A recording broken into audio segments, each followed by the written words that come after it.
Assalamualaikum warahmatullahi wabarakatuh. Saya Syarafina Salsabila dengan NIM 222111374 dari kelas HES 6C.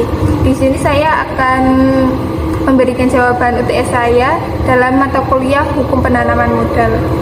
Yang pertama yaitu asas-asas hukum penanaman modal yang berlaku di Indonesia. Hukum penanaman modal di Indonesia didasarkan pada beberapa asas utama yang diatur di dalam Undang-Undang Nomor 25 Tahun 2007 tentang penanaman modal. Yang meliputi yang pertama yaitu asas kepastian hukum. Pemerintah menjamin kepastian hukum bagi investor yang melakukan kegiatan penanaman modal. Yang kedua, asas keterbukaan, adanya transparansi dalam proses perizinan dan kebijakan.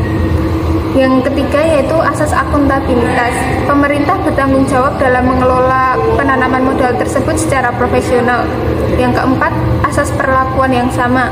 Tidak ada diskriminasi antara investor di dalam negeri maupun asing, serta perlakuan yang adil sesuai dengan ketentuan hukum. Yang kelima, asas kebersamaan. Penanaman modal harus mendukung pemerataan ekonomi dan kesejahteraan masyarakat. Yang terakhir yaitu asas efisiensi dan efektivitas. Penanaman modal harus dilakukan secara efisien dan efektif untuk mendukung pertumbuhan ekonomi. Yang kedua yaitu faktor yang mempengaruhi keberadaan hukum penanaman modal di Indonesia dan akibatnya. Keberadaan hukum penanaman modal di Indonesia dipengaruhi oleh beberapa faktor, antara lain faktor ekonomi, kebutuhan untuk menarik investasi guna mendorong pertumbuhan ekonomi dan menciptakan lapangan kerja. Yang kedua, faktor politik, stabilitas politik dan kebijakan pemerintah yang mendukung iklim investasi tersebut. Yang ketiga, faktor hukum, adanya kerangka hukum yang jelas dan konsisten untuk melindungi hak investor. Yang keempat, faktor globalisasi. Persaingan global dalam menarik investasi asing mempengaruhi pembentukan hukum yang kompetitif. Yang kelima, faktor sosial dan lingkungan. Kebutuhan untuk memastikan investasi tidak merugikan masyarakat dan lingkungan. Dan akibatnya bagi Indonesia yang secara positif meningkatkan arus investasi, pertumbuhan ekonomi, penyerapan tenaga kerja, dan transfer teknologi. Sedangkan yang negatif, jika investasi tidak dikelola dengan baik akan menyebabkan eksploitasi sumber daya alam, ketimpangan sosial, dan kerusakan lingkungan. Selanjutnya yang nomor 3, macam-macam penanaman modal berdasarkan Undang-Undang Nomor 25 Tahun 2007 dan persamaannya. Berdasarkan undang-undang tersebut, penanaman modal dibagi menjadi dua jenis. Yang pertama, penanaman modal dalam negeri. Investasi yang dilakukan oleh investor dalam negeri menggunakan modal di dalam negeri. Yang kedua, penanaman modal asing.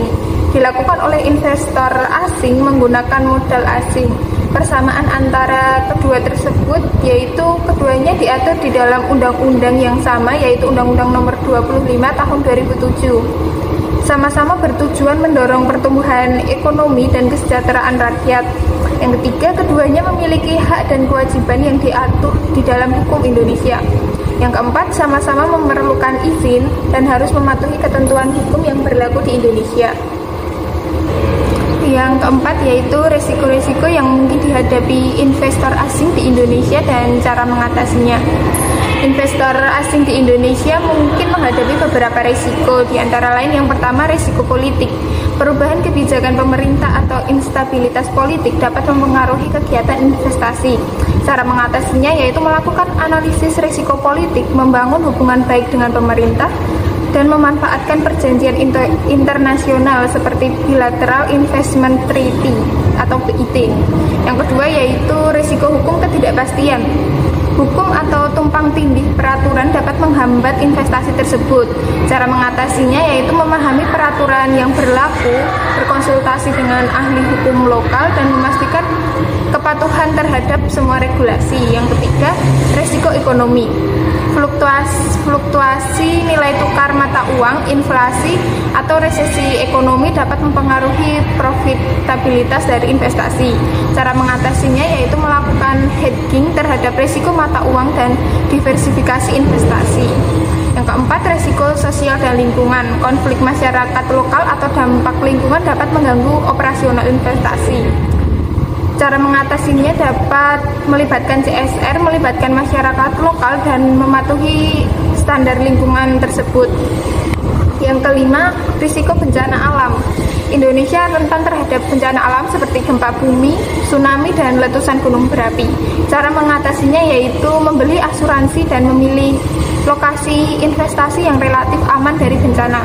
Yang keenam, risiko birokrasi, yaitu proses perizinan yang rumit dan lebih lambat dapat menghambat investasi. Cara mengatasinya yaitu one stop service yang disediakan pemerintah untuk mempermudah perizinan tersebut. Sekian jawaban UTS yang dapat saya sampaikan. Kurang lebihnya saya mohon maaf. Wassalamualaikum warahmatullahi wabarakatuh.